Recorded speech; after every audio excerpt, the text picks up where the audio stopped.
detection is to really try to pick up as early as possible these cases.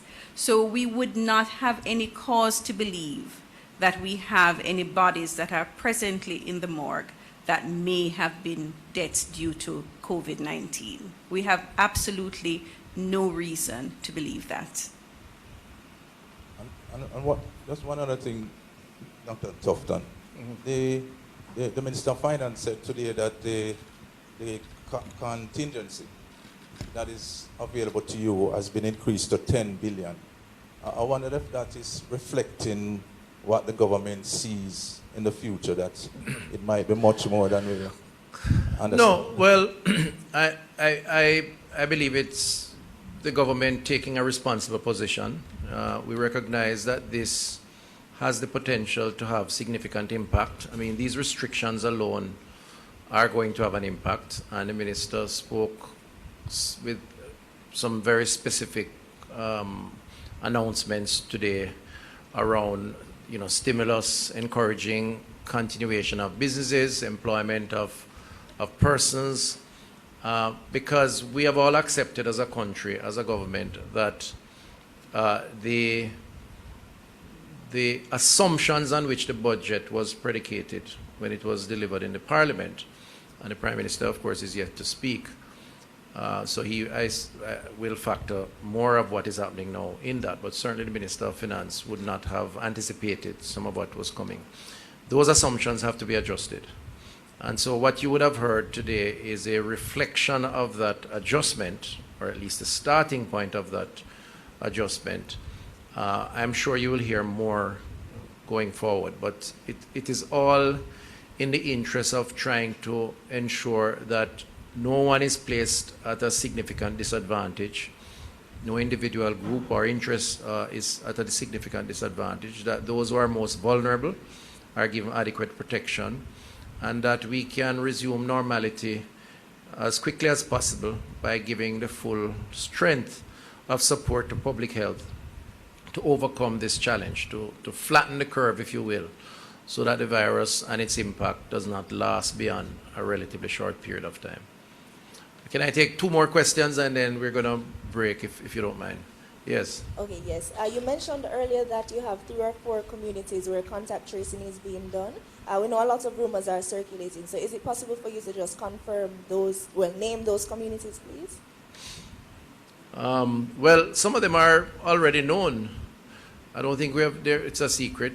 Everybody knows about Bulbe, which is the most significant. We know about one community in Clarendon. We know about a Kingston 20 area where one other positive was determined.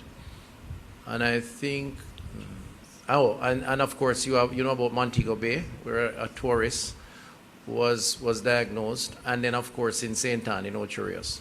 So I mean, that's pretty much it. I mean, I don't want to get into details as to the street and the lane, because there are some issues that we have to contend with, unfortunately, where persons become agitated and fearful, and it could put persons in harm's way. So we just prefer to give the general areas. Yeah.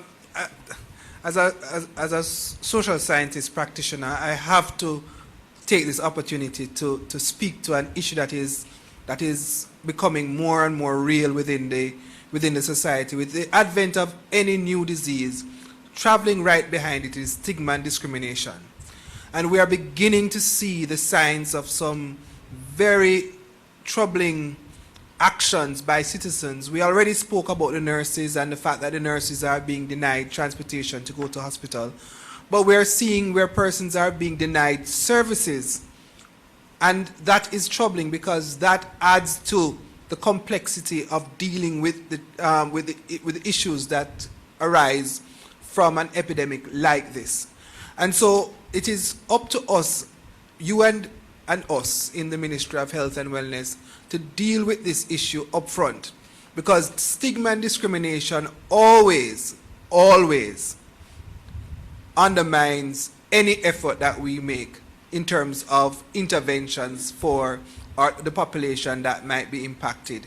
And so we need for the public to understand and therefore we have to provide them with more information, more resources, so that they can appreciate why it is that they should not undertake certain discriminatory actions in dealing with persons who they suspect, and these are not persons who are confirmed, people who they suspect may have contracted COVID-19. So I really wanted to take this opportunity to launch out into that field and begin the conversation around preventing stigma and discrimination from taking root and from expanding. Let me also mention, and I echo the sentiments of the permanent secretary. It is something that we're dealing with. We've heard of cases of persons being, threatened and so on, and we've obviously will use the law if we must, but we prefer to ensure that all understands and appreciate the need to be careful and to exercise sensitivities to the realities of the challenges that we face and work to overcome those. There are some other areas like the mental health and of the population and the need for us to manage that carefully, and we're going to be giving out some additional support, but that we'll discuss that later on. I want to just add that today we had a meeting with all municipal corporations, myself and the Minister of Local Government, Minister Mackenzie, where we discussed with mayors and councillors what was happening and solicited, of course, their support in the drive to inform the public across the country in their communities. Over the next couple of days, you will hear town criers throughout the country in communities with pre-prepared messaging that will speak to the virus, explain what it is, what the symptoms are, what persons need to do if they have a feeling that they are so infected or affected, isolating themselves, calling the toll-free numbers, in an attempt again to sensitize all of us and really ensure that we're all part of the solution. We will also use our vector workers to do some work in terms of the flyers that will go out. So we're prepared flyers, and those are going to go out.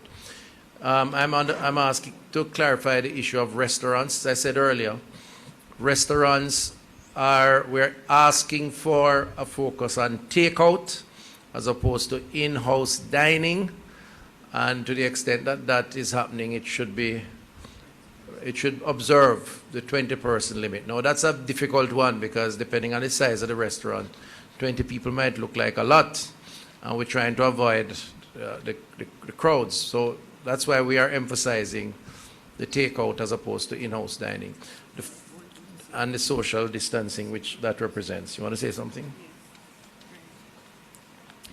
Yes. Our healthcare workers are present in all the communities that there have been confirmed or suspected cases. So I am just making another appeal that for persons to cooperate with them and to give them the information that they require.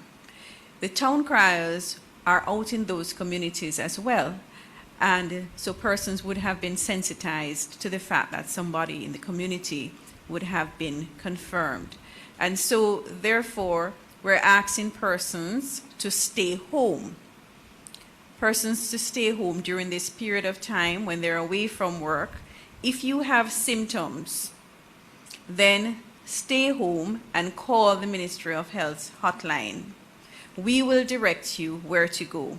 We don't want persons who think that they have had contact or who may have been at risk to just present themselves to hospitals, because we want the hospitals to be ready to receive them. So persons should call so that they can be advised. Not everybody is going to be advised to go to the hospital. Some persons, based on the history that they will give, will be advised to stay home, and whatever over-the-counter medications that they should take, they would be advised to do so. Not everybody is going to have a severe illness that is going to need to be in hospital. So it's very important that persons just follow the guidelines that we have set out. Call the Ministry of Health hotline if you need clarity or if you need assistance, and we will provide that to you. Okay, so can I close now? All right, so let me just thank all of you for coming out. And as I said earlier, you will have this quite frequently, at least for the time being, to ensure that the country normalizes in appreciating what we're doing, why we're doing it. We will provide information as it is made available. I want to take the opportunity in closing to thank our public health staff across the length and breadth of Jamaica, starting, of course, with the team here and others at headquarters. We have a emergency operations center that is open 24 hours every day since this challenge has started, and there's always a number of persons there manning, collecting data, assessing, determining what support is needed in the field, and believe me, they're working long hours. Similarly so, I really want to say thanks to the hospital staff out in the respective parishes who have been doing a lot of work to prepare the hospitals, the isolation wards, managing cases. We have cases in about 5 or 6 hospitals right now, so we're spread out. So the rules of engagement around, protecting themselves, the stresses associated with that, I really want to say thanks. And finally, to the members in the field, the public health staff in the field doing the contact tracing, I want to really recognize them, because that involves a lot of work to move around, to search for persons, to interrogate them or interview them. There's a lot of risks too, because you really don't know whether or not those persons are infected until further, checks. And so it really, this is a good example of a community, meaning a public health community that is working together, and of course supported by so many other agencies, the constabulary, the JDF, the private sector. It really makes me proud to be Jamaican, because I really do feel that we're doing what needs to be done. And I really think all of us as citizens should take a bow. Even while we are concerned, we shouldn't panic. Let us press on, because I'm sure we'll overcome. Thank you very much.